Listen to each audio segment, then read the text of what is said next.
Hey guys, welcome back to Human Condition. This video is another video in our psychology series.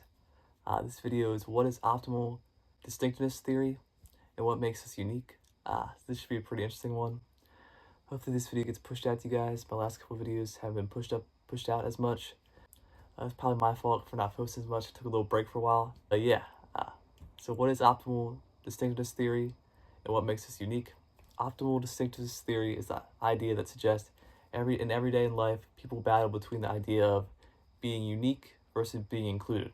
And you can see this in everyday life. People always want to be seen for who they are, but also feel included with whatever group they're part of. So there's three main topics in this theory: assimilation, differentiation, and balance. Starting off with the first topic, assimilation. Assimilation is basically the idea that people want to feel included with a certain group, and people will sometimes unintentionally not express their full character to fit into a certain mold or group that they try to associate with. They're in group, kind of like social identity theory talked about in the past. People try to fit into their in group, their squad, their lit homies. And then there's differentiation. However, within each group, people want to feel like they have impact in the group and add something of value to the group. So this is differentiation. Differentiation is the idea of being seen as an individual, as being unique, and being different from all other people.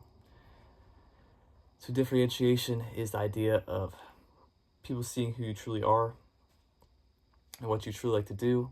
And then the balance would be trying to balance assimilation versus differentiation. And this is the main struggle. So I feel like sadly a lot of people struggle with this in life. And this is when, if you lean too far much into assimilation or differentiation, emotional discomfort can happen. For example, if you lean too far in assimilation, just go along to get along. That's kind of like best for this, too far into assimilation. And this is kind of the idea that you're in a group of people, kind of like the idea of lonely in a room full of people. And this is when you're hanging out with your friends, your homies, your bros, but you're not expressing yourself fully. And this can kind of cause a disconnect because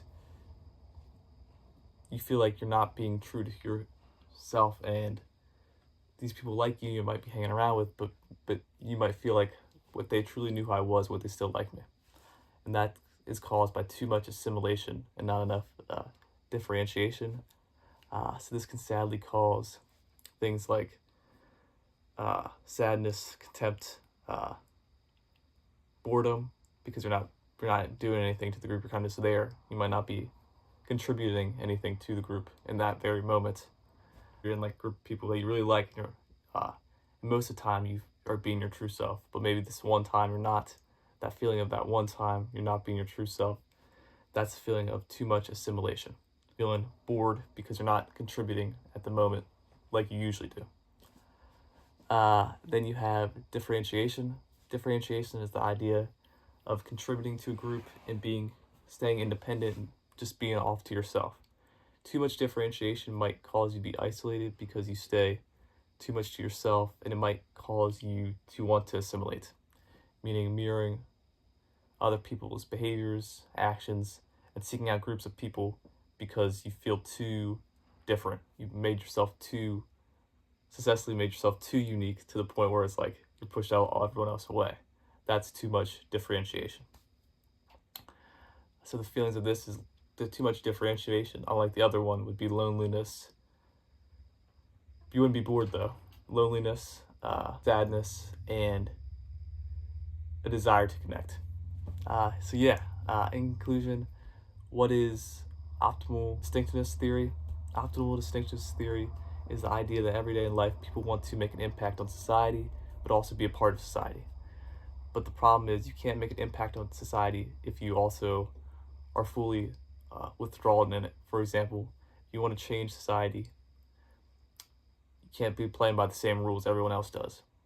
But if you don't play by the same rules everyone else does, you feel disconnected. The idea that everyone's playing this balancing act to try to fit in, but also be seen for who they truly are. So yeah, I hope you guys enjoyed this video. As always, thanks again for watching. Like, subscribe if you want. I love you guys, and I'll see you in the next one.